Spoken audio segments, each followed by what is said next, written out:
Bonjour Monsieur Cottard. Bonjour. Ça me fait très plaisir de vous recevoir. J'éprouvais vraiment le besoin de vous recevoir parce que je vous suis reconnaissant de votre générosité qui est au départ, vous savez, quand on débute, nous, sur YouTube, et bien entendu, on n'était pas du tout connus. Et vous avez eu la gentillesse de parler d'une émission que j'ai fait avec Afrique Média, et puis ensuite de parler dans des termes assez neutres, et donc j'ai dit, c'est vraiment, j'ai apprécié, vous voyez. Et puis les secrétaires qui travaillent avec moi aussi, c'est elles d'ailleurs qui m'ont fait découvrir votre chaîne.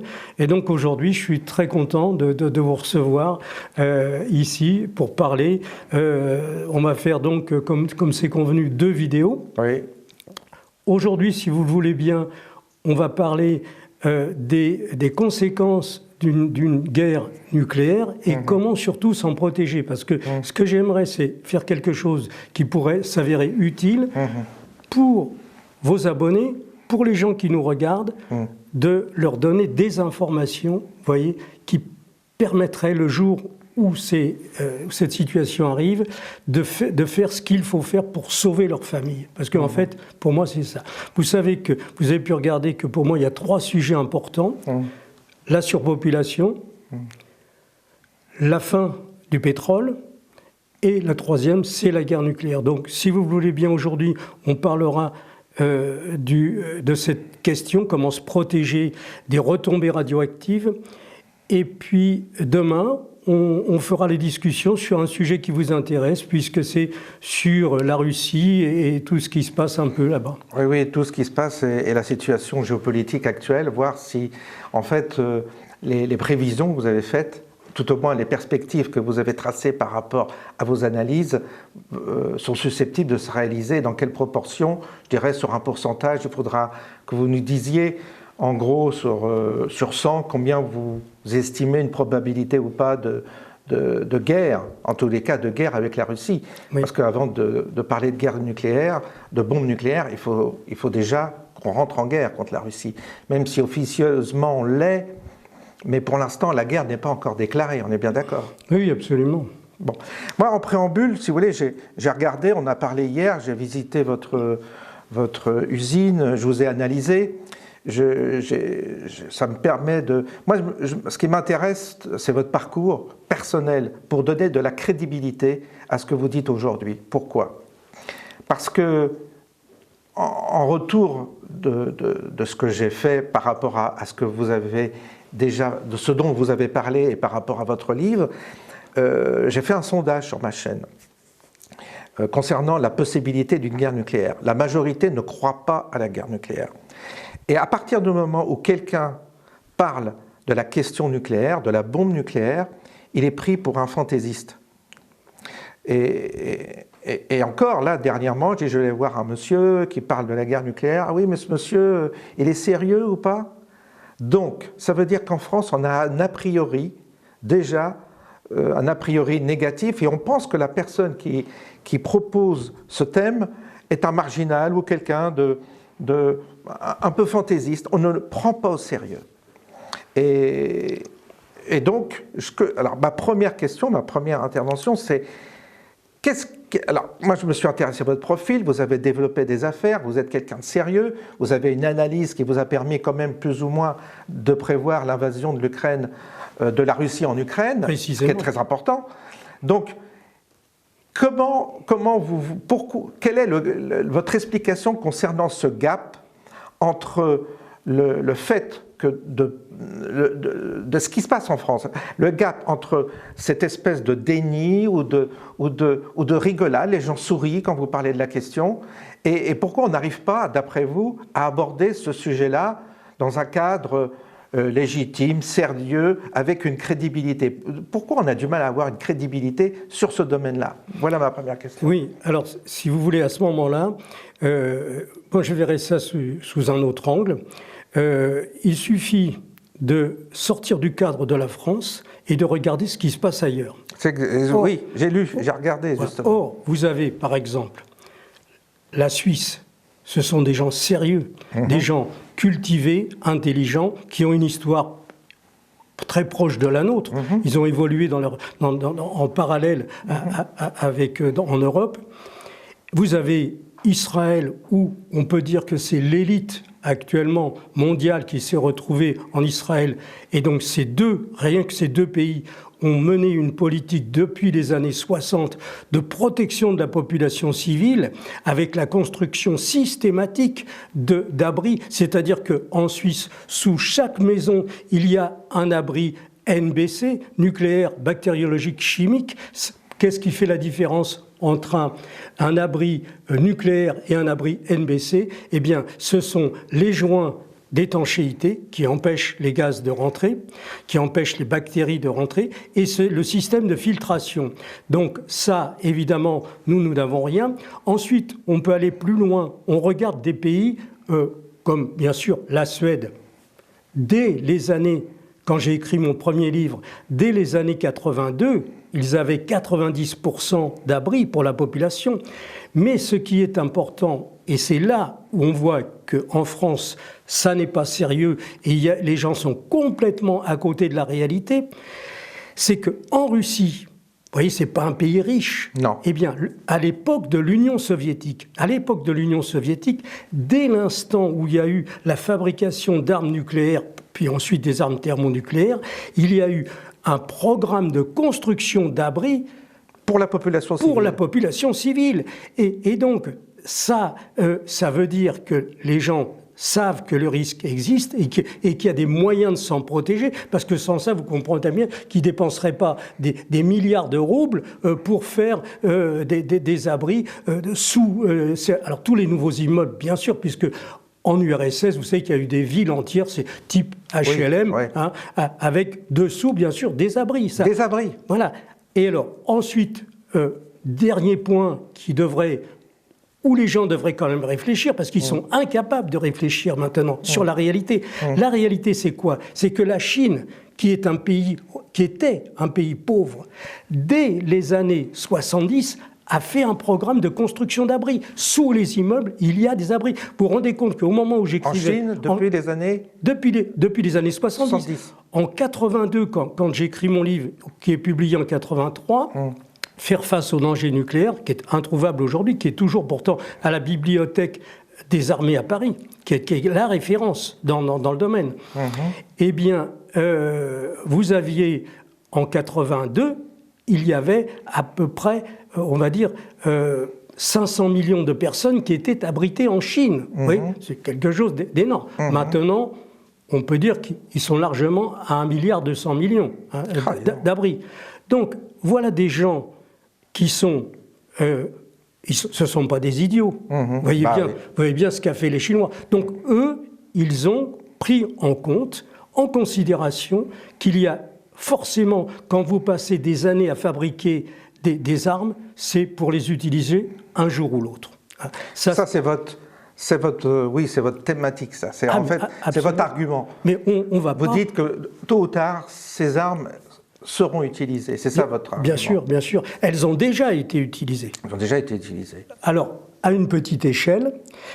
Et alors, surtout, ce qui est important, vous savez, vous avez pu voir certainement la vidéo numéro 11, enfin l'épisode 11 que nous avons mis en ligne, peut-être vous l'avez vu, sur ce qui est, en côte, les essais nucléaires qui ont eu lieu dans le monde depuis 1945, depuis la première explosion qui se fait dans le désert du Nouveau-Mexique, sur cette bombe qu'ils ont appelée Gadget. Donc ça, j'ai expliqué. Donc, officiellement, 2146 explosions nucléaires sur la Terre. Vous voyez ? C'est énorme. Alors, vous voyez, vous me disiez comment vous travaillez. Eh bien, d'abord, moi, le portable, il est rarement sur moi. Vous voyez, quand je suis au restaurant, je n'emmène pas mon portable.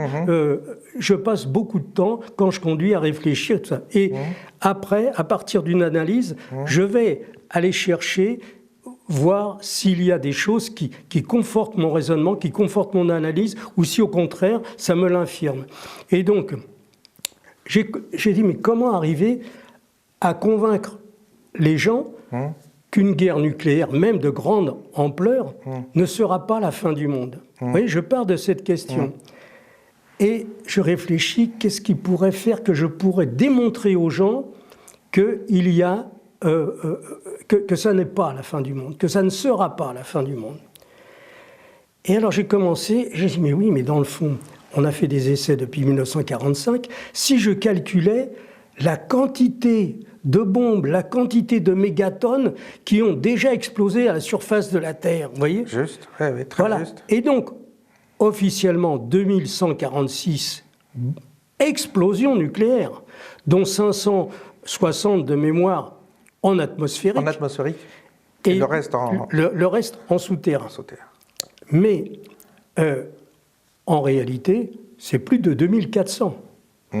Sur la toute dernière vidéo qui va paraître vendredi, là, je parle, le titre c'est la destruction d'un paradis. Enfin, les Américains ont détruit un paradis. C'est les essais que les Américains ont faits dans les îles Marshall. Donc vous verrez les conséquences, tout ça, la façon complètement irresponsable avec laquelle ils ont procédé aux essais.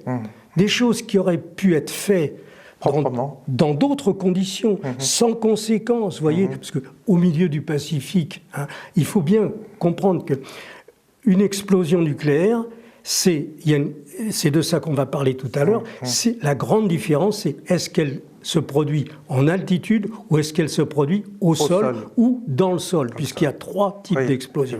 Donc on parlera de tout ça dans le détail.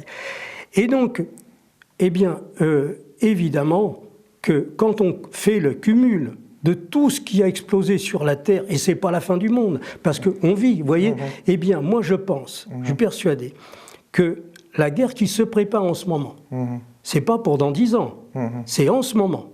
Je vous expliquerai demain pourquoi c'est maintenant. Parce que, en matière de guerre, il y a la course, si vous voulez, entre un pays et un autre, ou des fois, et il y a des moments où il y a une supériorité, et c'est ce que les militaires appellent une fenêtre de tir. Une fenêtre de tir, une opportunité. Voilà. C'est-à-dire que là, ils se disent, nous sommes en avance. Avec les missiles hypersoniques. Voilà, nous sommes en avance. Cette avance n'existera plus dans 3 ans. C'est ça, oui, on le voit dans vos livres. Il faut profiter de cette avance parce qu'après, c'est fini. Parce qu'ils savent, les Chinois, les Russes savent, connaissent la puissance créatrice et surtout la puissance industrielle des États-Unis.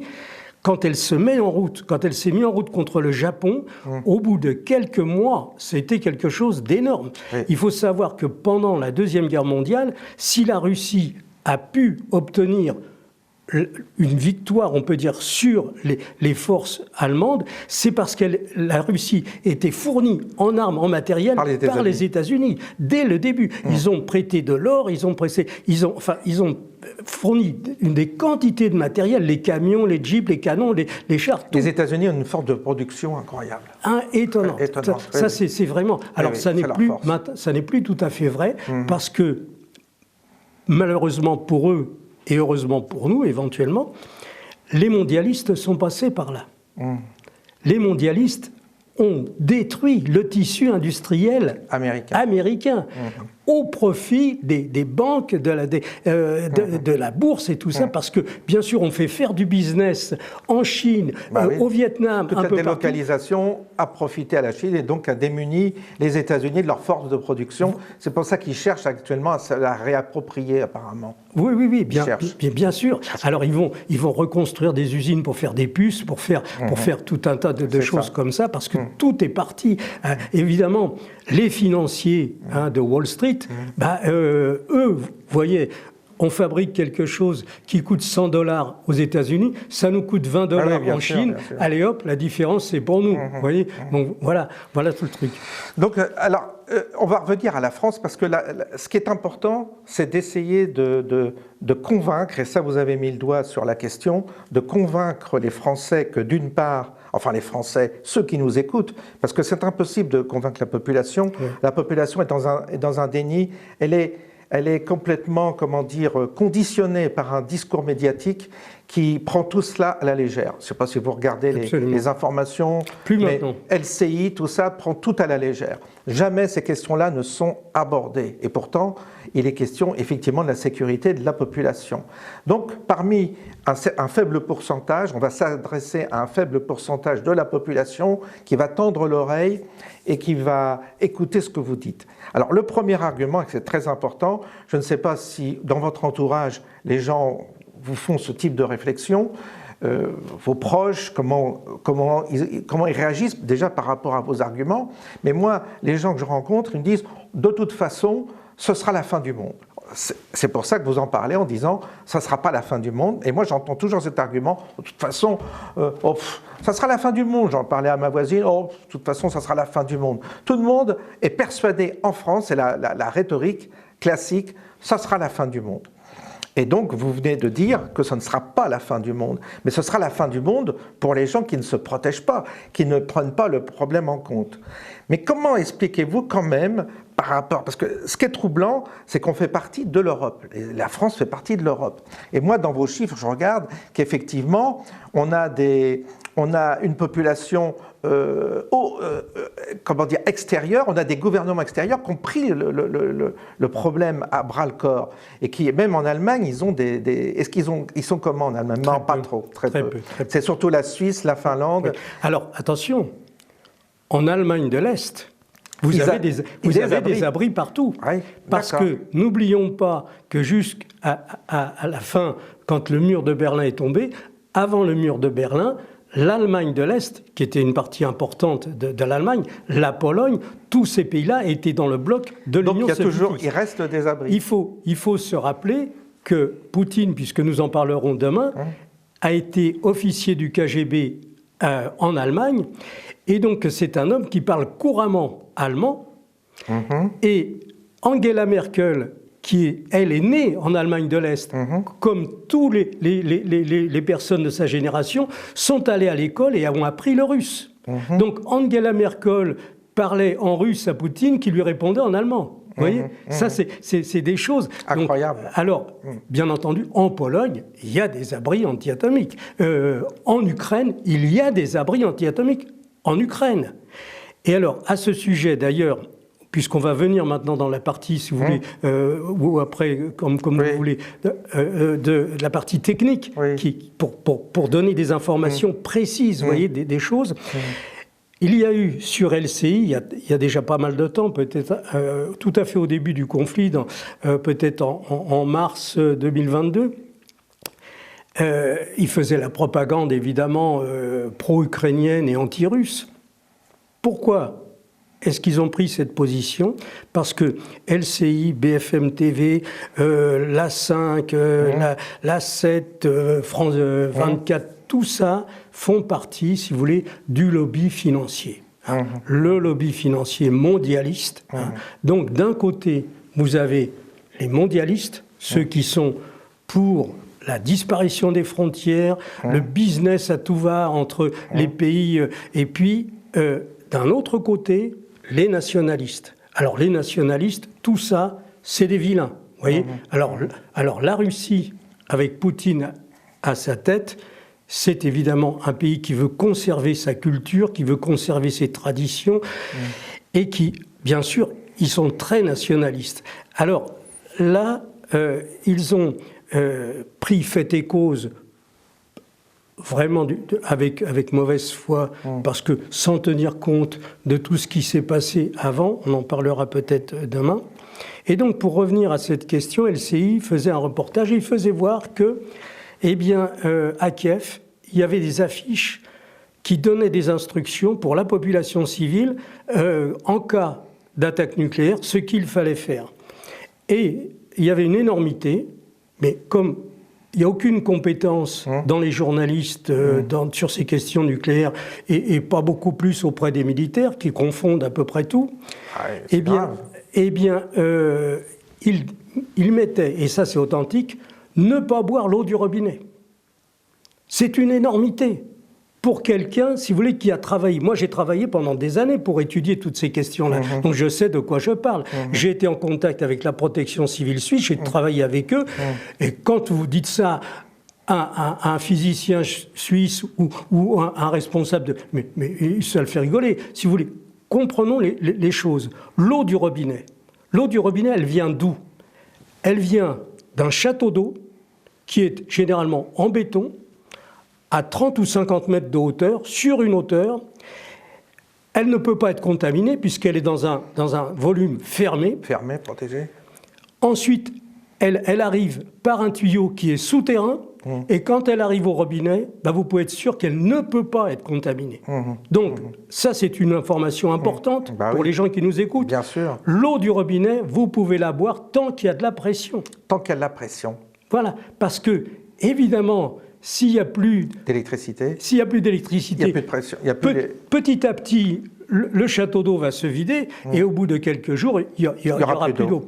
Mais même si on rétablissait le courant, eh bien, on pourrait continuer à boire l'eau du robinet, tout particulièrement. Parce qu'elle ne sera pas contaminée. Mais non, puisque la nappe phréatique, elle est à 30 mètres ou 200 mètres de profondeur, et avant que si vous voulez, les poussières radioactives arrivent à contaminer sur 30 mètres, mais c'est dans 2 siècles, si vous voulez. Donc là, voilà une énormité sur laquelle je coupe la tête. Ça, c'est vraiment quelque chose qu'il faut dire. Alors, avant simplement d'aborder ces questions-là pratiques, pour que les gens comprennent très facilement les premières mesures à prendre. On va détailler chronologiquement.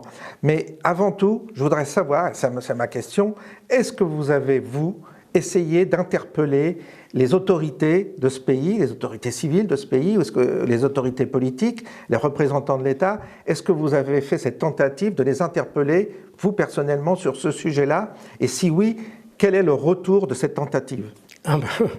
Alors, très grande différence. Je publie un livre en 1983.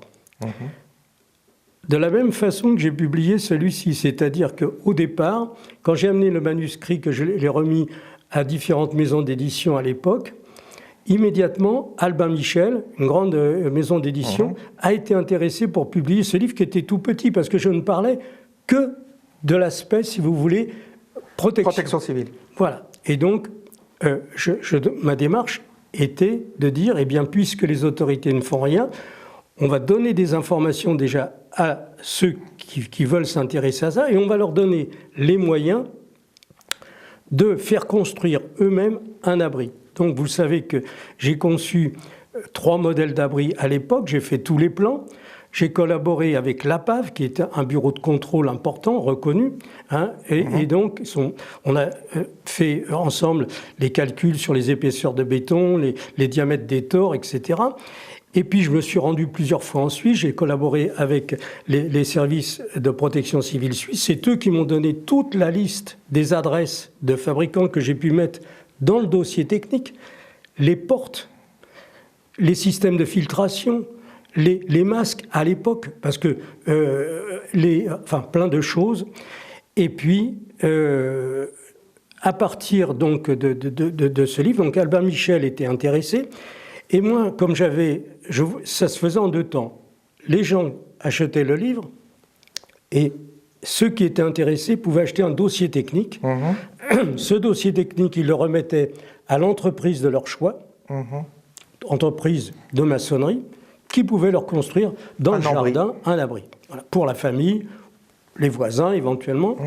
Donc ça partait d'un abri pour une famille jusqu'à un abri pour une vingtaine de personnes. Eh bien, à l'époque, j'ai eu... Alors, comme pour démontrer que c'était faisable, j'ai construit moi-même un abri. C'est un modèle 15-20 places dans la propriété que j'avais à l'époque. Et pendant tout le temps de la construction, nous avons été surveillés par les avions militaires. Et donc, j'étais avec un maçon, ses ouvriers, je dirigeais le chantier, 4 personnes, pas plus. Et vous avez les photos dans le livre qui font voir l'abri. C'est quelque chose qu'on a fait, parce que les toupies de béton qui sont arrivés en une journée, quand on a coulé ça, c'est quelque chose d'énorme, vous savez. Et donc, d'abord, il y a eu une pelleteuse qui a creusé Donc à partir du moment où on fait un trou comme ça, les services de gendarmerie qui passent régulièrement avec des hélicoptères, tout ça, nous ont repérés. Et ensuite, régulièrement, c'était à l'époque, je crois que c'était des Mirages qui passaient et qui filmaient au-dessus. On se marrait avec les ouvriers parce que les gars disaient, ils doivent analyser les trucs, ils disent, oh mais là ils sont en train de mettre du 14, du diamètre 14, le 10 suffirait. Vous voyez, ouais. Alors, on a fait cet abri, et puis après, évidemment, tout au long du chantier, je prenais des photos pour expliquer à l'entreprise de maçonnerie, non seulement ils avaient les plans, mais ils avaient l'illustration des différentes phases, vous voyez, et puis ensuite la finition intérieure, tout ça. Et le directeur de chez Albin Michel à l'époque m'a reçu, donc j'étais tout jeune, vous voyez, et il me dit oui, ça m'intéresse, votre livre m'a passionné, et on est d'accord pour le publier. Mais j'ai dit oui, mais vous savez, j'ai fait des photos, et là, je veux que ce soit des photos en couleur. Et le gars me dit, ah non, c'est pas possible, on peut vous les faire en noir et blanc, et 90 photos. Hein. Je voulais qu'il fasse le dossier technique et le truc. Et alors, vous voyez, ça c'est le truc de la jeunesse. Aujourd'hui, j'aurais dit, bon, oui. Faites-le en noir et blanc. Alors que vous n'avez pas calé sur les couleurs. Et là, j'ai dit, ah non, il n'est pas question. Moi c'est la couleur. Et du coup, le projet n'a pas été... Et, ah non, il dit, ça je ne peux pas le faire. Vous comprenez ? On imprime en noir, et on ne va pas utiliser une machine offset 4 couleurs pour faire un petit bouquin qu'on va tirer à peut-être 10-15 000 exemplaires. Bon.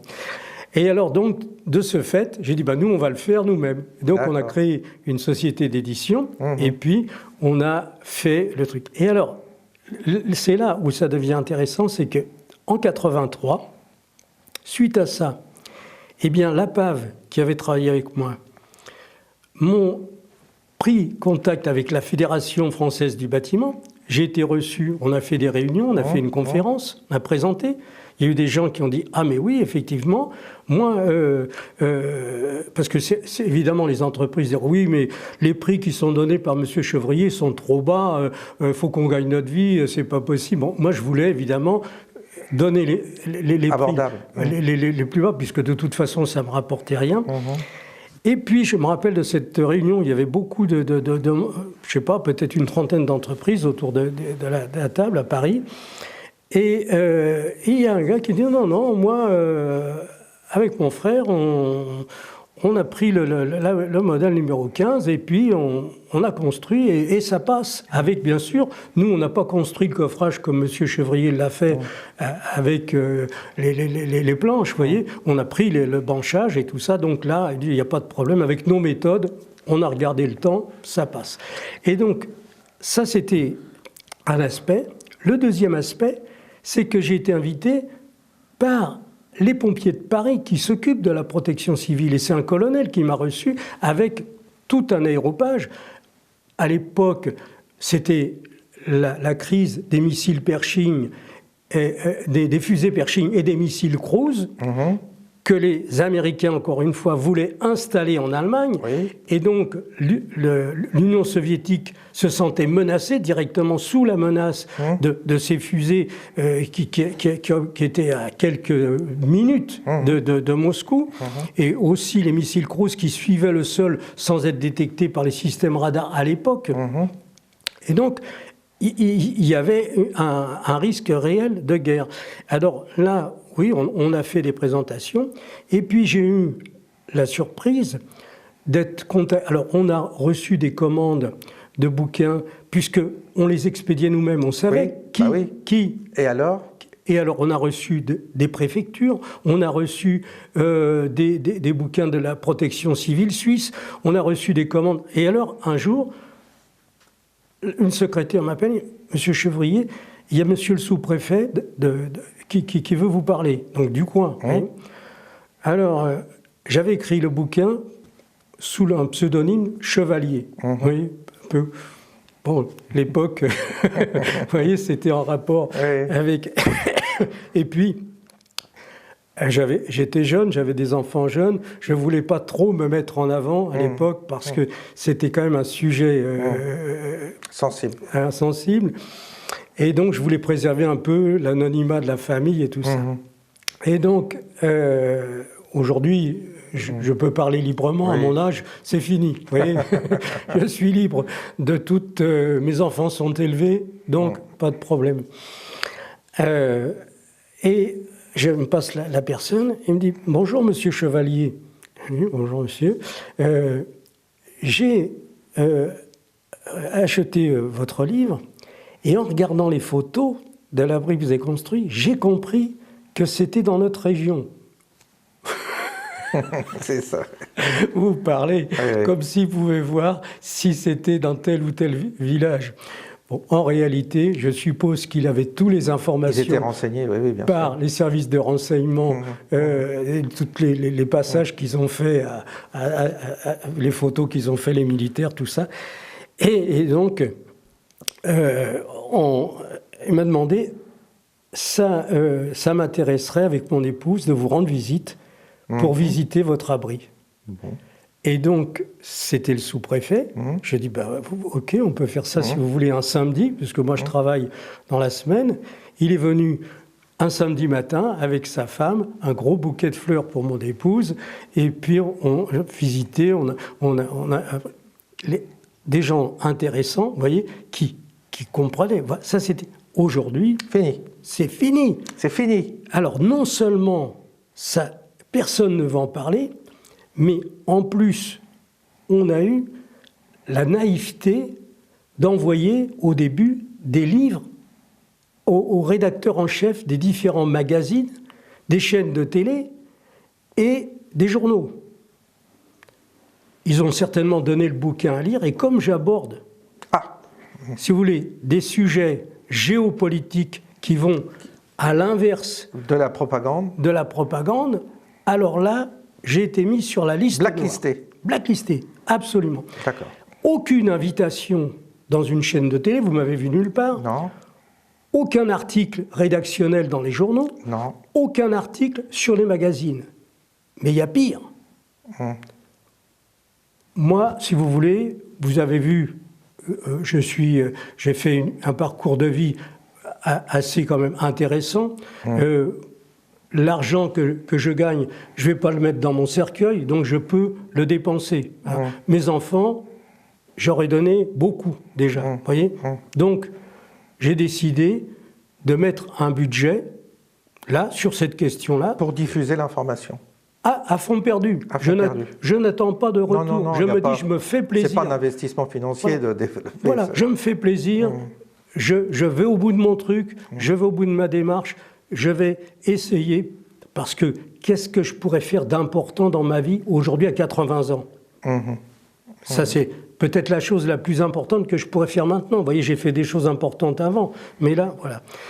Et donc, eh bien, j'ai dit, tiens, on va mettre un budget publicitaire pour informer les maires, pour informer les députés, les sénateurs, les députés européens. Je vous ai donné la copie du courrier qu'on a envoyé. 30 000 lettres aux maires des petites villes, des villages, des grandes villes et tout. Le nombre de réponses dérisoire. Bon. Mais le pire, c'est que on a envoyé à peu près 580 lettres aux députés, 280 aux sénateurs, plus les députés européens.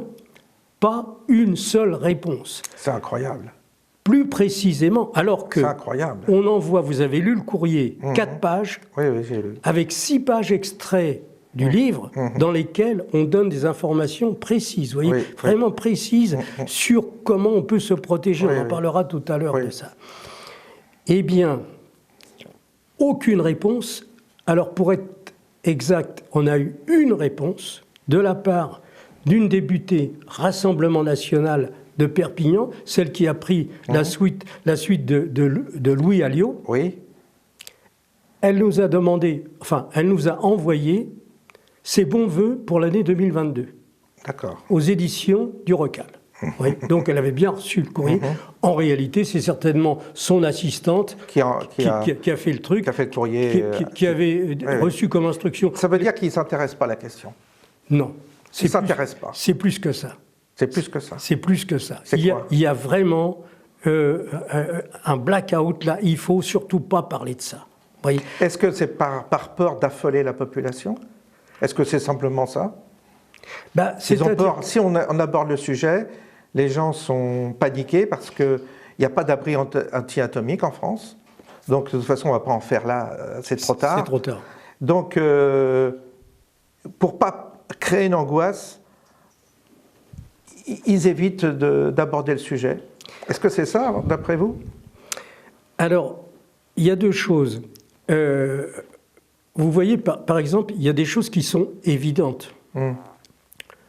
Vous avez actuellement 2 partis politiques qui s'insurgent contre l'immigration.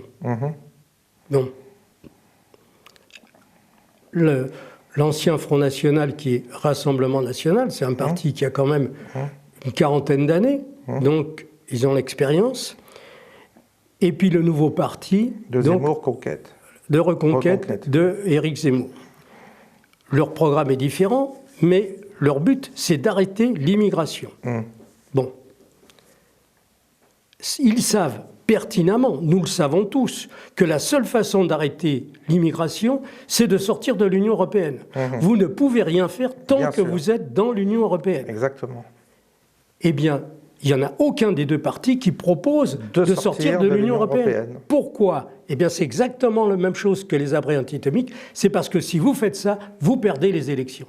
C'est ça. Vous voyez ? Donc, leur calcul n'est pas de dire « est-ce que je vais faire quelque chose d'utile pour mon pays ? Est-ce que je vais faire quelque chose qui va être utile pour les gens ?» Non.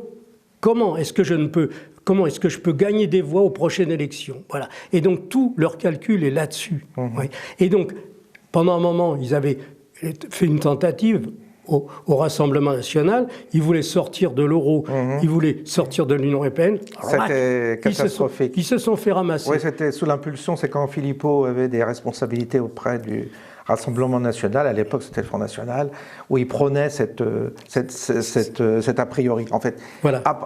Déjà, dès le départ, il faut sortir de... Il y en a 2 qui le disent, c'est Philippot et Asselineau, actuellement. Voilà. De sortir de l'Union européenne pour pouvoir avoir les mains libres. Mais aujourd'hui, revenons à notre sujet, le problème, c'est qu'on ne peut plus, donc il ne faut pas compter sur les politiques, là, c'est terminé. Bon. Donc on est face à une population résiduelle qui va vous découvrir, ou qui va... Ces vidéos sont toujours en circulation, donc ils finiront, certains vont tomber dessus. Ils vont peut-être se le communiquer. Et éventuellement se communiquer entre eux. Oui. Et on va se dire, bon voilà, alors on part d'une hypothèse, d'une explosion. Alors vous citez les différentes hypothèses. Je ne sais pas s'il faut les redécliner, mais dans le livre, elles sont précisées. Il y a 3 hypothèses d'explosion nucléaire, et il y a l'hypothèse d'une explosion en Angleterre que vous développez parce qu'il y a le siège de l'OTAN. Et vous expliquez que, de toute façon, si même il y a une explosion nucléaire en Angleterre, il y aura des retombées avec les vents, tout cela. Bon. Ouais. Ce qu'il faut, c'est pas noyer les gens par trop d'explications, parce que les gens ont une... Quand ils regardent une vidéo, si vous voulez, ils n'ont pas la concentration nécessaire pour attendre tout un développement. Je comprends que votre développement... Donc je crois que pour les détails techniques, il faut les renvoyer à votre livre, et là tout y est. Mais ce qu'il faut, c'est dire aux gens, à monsieur tout le monde, il n'y a pas il y a une bombe. Alors déjà, il faudrait que très succinctement vous développiez les hypothèses des 3 possibilités d'explosion nucléaire. D'autre part, les répercussions, le facteur climatique. Et d'autre part, ce que veulent savoir les gens, c'est s'il y a une bombe, est-ce que je suis informé ? Comment je suis informé ? Deuxième chose, une fois que je suis informé, quelles sont quelles sont mes dispositions pour me protéger ? J'habite dans un immeuble au 20e étage, qu'est-ce que je fais ? J'habite à Paris, qu'est-ce que je fais ? J'habite dans ma campagne, je n'ai pas de sous-sol, qu'est-ce que je fais ? C'est ce qu'on va parler. C'est de tout ça qu'il faut parler. Les gens veulent savoir. D'autre part, comment je peux me préparer à cette éventualité avec un budget minimum? Qu'est-ce qu'il me faut minimum comme budget pour au moins être prêt le jour où ça arrive? Et en finalité, en conclusion, on parlera de l'après.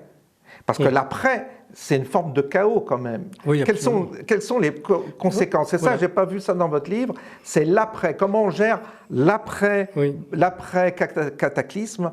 Comment on va le gérer? Est-ce qu'on continue à vivre? Qu'est-ce que vaudra l'argent? Est-ce qu'on peut réfléchir à ces questions-là aussi? Bien sûr.